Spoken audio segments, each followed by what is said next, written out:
బాలీవుడ్ సినిమాల్లో most under rated original and authentic horror movie Tumbbad. థియేటర్లో miss అయిన అమెజాన్ ప్రైమ్లో చూసి ఈ సినిమాకి ఫ్యాన్ అయిన వాళ్ళు చాలామంది ఉన్నారు. తుంబాడ్లో ఉన్న బెస్ట్ పార్ట్ ఏంటంటే ఇదొక జాన్రా బెండింగ్ మూవీ. రొటీన్గా ఉండే జంప్ స్కేర్స్కి బదులు ఒక డీప్లీ రూటెడ్ ప్రపంచాన్ని సృష్టించి ఆడియన్స్ని ఎంటర్టైన్ చేసే మూవీ ఇది. అలాగే మన ఇండియన్ హిస్టరీని, మిథాలజీని స్టోరీలో మిక్స్ చేయడం వల్ల అథెంటిక్ రూరల్ ఫోక్ టేల్ చూసిన ఫీలింగ్ కలుగుతుంది. తుంబాడ్ కేవలం హారర్ మూవీ మాత్రమే కాదు, ఈ సినిమాలో హ్యూమన్ గ్రీడ్కి సంబంధించిన సింబాలిజం కనిపిస్తుంది. అలాగే మనం మిస్ అయ్యే subtext and hidden details కూడా ఈ సినిమాలో ఉంటాయి. కాబట్టి ఈ వీడియోలో తుంబాడ్ స్టోరీ గురించి, సింబాలిజం అండ్ హిడెన్ డీటెయిల్స్ గురించి తెలుసుకుందాం. ఈ తుంబాడ్ మూవీ స్టార్ట్ అయ్యేది ఒక కొటేషన్తో: the world has enough for everyone's need but not for everyone's greed. Mahatma Gandhi చెప్పిన ఈ మాట కథలో మెయిన్ థీమ్ని మనకు చూపిస్తుంది. అంటే ఈ ప్రపంచంలో మనిషి అవసరానికి సరిపడా ఉంది కానీ అత్యాశకు సరిపడా కాదు అని. సో ఈ సెంటెన్స్తోనే సినిమాలో ఉండే సబ్ టెక్స్ట్ ఏంటో ఫిల్మ్ మేకర్స్ మనకు తెలియజేశారు. అదే అత్యాశ. ప్రతి మనిషిలోనూ ఆశ అనేది ఉంటుంది. ఆ ఆశ స్వార్థంగా అత్యాశగా మారితే ఏమవుతుంది అనేది తుంబాడ్ స్టోరీలో వినాయక్ జర్నీ చూసినప్పుడు మనం రియలైజ్ అవుతాం. సో ముందుగా story of Tumbbad. Tumbbad cinema క్లియర్గా అర్థం కావాలంటే స్టార్టింగ్లో చెప్పే బ్యాక్ స్టోరీ ఏంటో తెలియాలి. అదేంటంటే ఈ భూమి అనేది ఒక దేవత గర్భం నుండి పుడుతుంది. అంతులేని బంగారాన్ని, అలాగే తినే ధాన్యాన్ని క్రియేట్ చేసే పవర్స్ ఈ దేవతకు ఉంటాయి. ఆమె నుండి 16 కోట్ల మంది దేవతలు పుడతారు. కానీ అందరికంటే ముందు పుట్టేది హస్తర్. ఈ హస్తర్కి మన స్టోరీకి బలమైన కనెక్షన్ ఉంటుంది. అదేంటంటే హస్తర్కి దేవత తన దగ్గర ఉన్న బంగారాన్ని ఇస్తుంది. కానీ హస్తర్కుండే అత్యాశ వల్ల దేవత దగ్గర ఉన్న ధాన్యాన్ని కూడా తీసేసుకోవాలి అనుకుంటాడు. అప్పుడే మిగిలిన దేవతలు హస్తర్ని నాశనం చేస్తారు. చివరికి దేవత హస్తర్ని కాపాడి కొన్ని కండిషన్స్ పెడుతుంది. ఈ హస్తర్ని ఎవరూ పూజించరని, అలాగే పేరు కూడా ఎవరూ పలకరు అని. తుంబాడ్ స్టోరీలో మెయిన్ క్యారెక్టర్ అయిన వినాయక్ వంశంలో పూర్వీకులు ఈ హస్తర్కి గుడి కడతారు. అందుకే దేవతల శాపం వీళ్ళ వంశానికి, ఊరు మొత్తానికి తగిలి తుంబాడ్లో ఎప్పుడూ వర్షం కురుస్తూ ఉంటుంది. ఈ బ్యాక్ స్టోరీలో మీరు గమనించాల్సింది హస్తర్ దగ్గర ఉన్న 2 పవర్స్. ఒకటి బంగారం, 2 ధాన్యం. ఈ 2 ఎలిమెంట్స్ స్టోరీ మొత్తం రన్ అవుతూ ఉంటాయి. మెయిన్ కథలోకి వెళ్తే తుంబాడ్ స్క్రీన్ ప్లేని 3 చాప్టర్స్గా డివైడ్ చేశారు. ఫస్ట్ చాప్టర్ మొదలయ్యేది హీరో వినాయక్ చిన్నప్పుడు. తుంబాడ్లో తన తల్లి అండ్ బ్రదర్తో కలిసి వినాయక్ ఒక ఇంట్లో ఉంటాడు. వీళ్ళతో పాటు అదే ఇంట్లో ఒక ముసలామె కూడా ఉంటుంది. ఈమె వినాయక్ వాళ్ళ గ్రాండ్ మదర్. కాకపోతే హస్తర్ శాపం వల్ల ఈమె బాడీ అంతా కాలిపోయి మరణం అనేది లేకుండా 100 సంవత్సరాల పాటు బతికే ఉంటుంది. తర్వాత ఒక ఇన్సిడెంట్లో వినాయక్ వాళ్ళ తమ్ముడు చనిపోతాడు. దీంతో ఆ ఊరు వదిలి ఇద్దరు వెళ్ళిపోతారు. ఇంతకుముందు బ్యాక్ స్టోరీలో చెప్పుకున్నట్టు వినాయక్ వాళ్ళ వంశం హస్తర్కి గుడి కట్టడం వల్ల గోల్డ్ కాయిన్స్ దొరుకుతాయి. వినాయక్ వాళ్ళ అమ్మ ఒక గోల్డ్ కాయిన్ తీసుకుని వెనక్కి వస్తుంది. కానీ వినాయక్ మాత్రం కోటలో ఉన్న ఖజానా మొత్తాన్ని తీసుకుందాం అనుకుంటాడు. దీనికి వాళ్ళ అమ్మ ఒప్పుకోదు. సో తల్లి కొడుకులు ఇద్దరు తుంబాడ్ని వదిలి పూణేకి వెళ్ళిపోతారు. తర్వాత రెండో చాప్టర్ 15 సంవత్సరాల తర్వాత. వినాయక్ పెద్దోడయ్యాక తల్లి చనిపోయిన తర్వాత మళ్ళీ తుంబాడ్లోకి వస్తాడు. పాతింట్లో ఉన్న గ్రాండ్ మదర్ దగ్గరికి వచ్చి కోటలో ఉన్న నిధిని ఎలా తీసుకోవాలో ప్రాసెస్ మొత్తం అడిగి తెలుసుకుంటాడు. కోటలో ఉన్న హస్తర్ నిధి కూడా వినాయక్కి కనిపిస్తుంది. సో తిరిగి పూణేకి వెళ్ళిపోతాడు. అక్కడ ఆల్రెడీ వినాయక్ వైఫ్ ఇతని కోసం ఎదురు చూస్తూ పిండి అమ్మే బిజినెస్ పెట్టుకుంటుంది. తర్వాత వినాయక్ తన ఫ్రెండ్ అయిన రాఘవ్ అనే వ్యాపారి దగ్గరికి వెళ్ళి బంగారపు కాయిన్ని అమ్ముతాడు. సో ఇక్కడ నుండి రెగ్యులర్గా తుంబాడ్కి వెళ్ళి కాయిన్స్ తెచ్చి అమ్ముతూ ఉంటాడు. ప్రతి ట్రిప్కి కాయిన్స్ పెరుగుతూ ఉండడంతో డబ్బిచ్చే రాఘవ్కి అనుమానం వస్తుంది. వన్ ఫైన్ డే వినాయక్కి తెలియకుండా తుంబాడ్లోని కోట దగ్గరికి వెళ్తాడు. కానీ వెనకాలే వినాయక్ కూడా ఫాలో అవుతాడు. రాఘవ్ని ట్రాప్ చేయడానికి వినాయక్ ప్లాన్ చేస్తాడు. అదేంటంటే వూమ్ లోపల పిండి బొమ్మను పెట్టి బయటకు వస్తాడు. నిధి కోసం లోపలికి వెళ్ళిన రాఘవ్ ఈ బొమ్మను బయటికి తీస్తాడు. వెంటనే హస్తర్ రావడంతో రాఘవ్ కూడా వినాయక్ గ్రాండ్ మదర్లా శాపానికి గురవుతాడు. ఇలా ప్లాన్ చేసి వినాయక్ రాఘవ్ని చంపుతాడు. ఇక్కడ మీరు గమనిస్తే హస్తర్ దగ్గర నుండి తప్పించుకుని గోల్డ్ కాయిన్స్ తీసుకోవడానికి ఒక ప్రాసెస్ ఉంటుంది. అదేంటంటే ముందుగా పిండికి నీళ్లు కలిపి బొమ్మను చేయాలి. ఆ తర్వాత తాడు సాయంతో గర్భం లోపలికి వెళ్ళాక పిండితో ఒక సర్కిల్ గీసుకోవాలి. ఈ సర్కిల్ లోపలికి హస్తర్ రాలేడు. సో పిండి బొమ్మను తీసి బయటికి విసరాలి.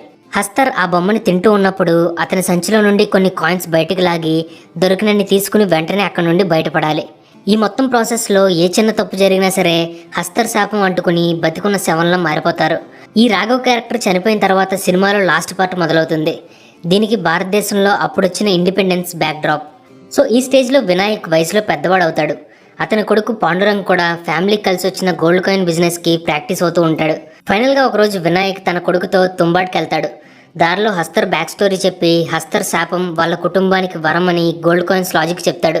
కోట లోపలికి వెళ్ళిన తర్వాత యాజ్ యూజువల్ పిండితో బొమ్మను తయారు చేస్తాడు. కానీ ఇది ఫస్ట్ టైం కాబట్టి ఆ పిండి బొమ్మని పక్కన పడేసి కొడుకుతో ప్రాక్టీస్ కోసం వెళ్దామని చెప్తాడు. తీరా లోపలికి వెళ్ళిన తర్వాత వినాయక్ తెలియకుండానే కొడుకు బొమ్మను తీసుకొస్తాడు. హస్తర్ నుండి కొడుకుని కాపాడి ఇద్దరు తిరిగి మళ్ళీ దేవి కడుపులో నుండి బయటకు వస్తారు. పాండురంగ్ హస్తర్ నుండి కాయిన్స్ తీసుకొచ్చినా సరే వినాయక్ కొడుకు మీద కోప్పడతాడు. వాళ్ళ నాన్న వినాయక్ కంటే పాండురంగ్కే అత్యాశ ఎక్కువ ఉంటుందని ఈ సీన్ తెలియజేస్తుంది. క్లైమాక్స్లో ఇండియాకి ఇండిపెండెన్స్ వచ్చాక వినాయక్ దగ్గరికి ఇద్దరు పార్టీ లీడర్స్ వస్తారు. వీళ్ళతో మాట్లాడుతున్నప్పుడు ఇండియన్ గవర్నమెంట్ తుంబాడ్ని స్వాధీనం చేసుకోబోతుందని వినాయక్ అర్థమవుతుంది. సో వన్ లాస్ట్ మిషన్ కోసం కొడుకుతో మళ్ళీ తుంబాడ్కి బయలుదేరతాడు. కొడుకు పాండురంగ్ ఇచ్చిన సలహా ప్రకారం ఒకటి కంటే ఎక్కువ బొమ్మలు తీసుకెళ్తే హస్తర్ వాటన్నిటిని తినేలోపు గోల్డ్ కాయిన్స్ ఉన్న పంచిని దొంగిలించవచ్చు అని చెప్తాడు. అంటే మళ్ళీ లోపలికి వెళ్లకుండా కావాల్సిన బంగారు కాయిన్స్ ఆ పంచి నుండి తీసుకోవచ్చు. ఇదే ప్లాన్ని ఎగ్జిక్యూట్ చేయడానికి తండ్రి కొడుకులు ఇద్దరు పిండి బొమ్మలతో దేవి కడుపులోకి వెళ్తారు. కానీ ఇక్కడే ట్విస్ట్ ఏంటంటే ఎన్ని బొమ్మలుంటే అన్ని హస్తర్ రూపాలు వాళ్ళ చుట్టూ చేరతాయి. పిండితో చుట్టూ గీత గీయడం వల్ల వినాయక్ అండ్ పాండురంగ్ సేఫ్గానే ఉంటారు. కానీ ఇన్ని డెవిల్స్ నుండి తప్పించుకోవడం చాలా కష్టం.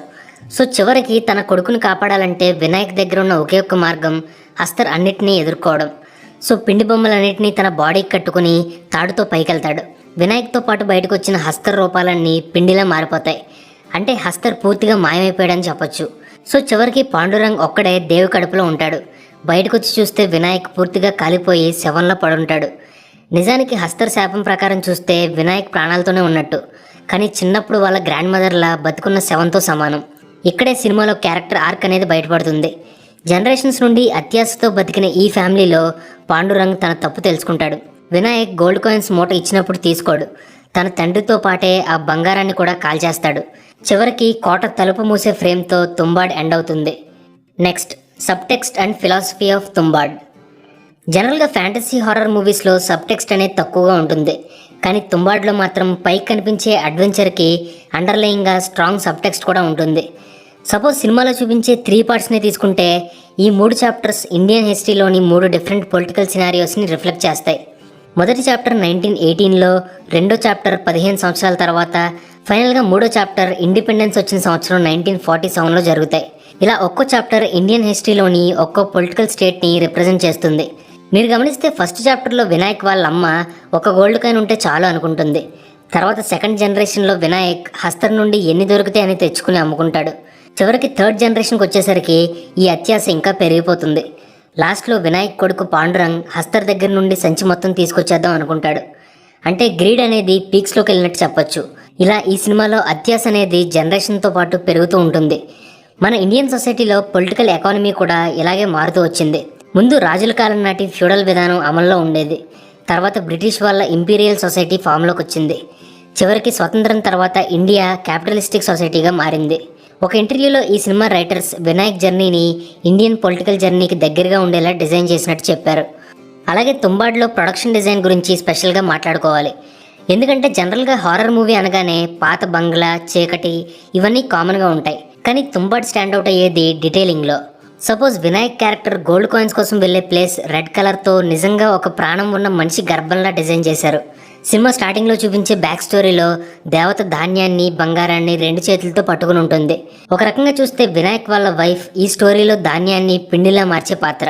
ఇక బంగారం మీద ఆశపడేది వినాయక్. అంటే హ్యూమన్ గ్రీడ్కి సింబాలిక్గా వినాయక్ని, అలాగే ఆ బంగారం కోసం ఎరలా వాడుకోవడానికి ధాన్యాన్ని చూపిస్తారు. అలాగే మరో వియర్డ్ సీన్లో వినాయక్ వాళ్ళ ఫ్రెండ్ అయిన రాఘవ్ పెంచుకునే పిల్లికి నుదుటి మీద రెడ్ కలర్ మార్క్ ఉంటుంది. మీరు గమనిస్తే హస్తర్కి కూడా ఈ రెడ్ కలర్ బొట్టు కనిపిస్తుంది. ఈ రెండింటికి రెఫరెన్స్ ఏంటి అనేది క్లియర్గా చూపించలేదు, కానీ రాఘవ్ క్యారెక్టర్ లోపల చనిపోవడానికి ఇది ఒక సింబల్ అనుకోవచ్చు.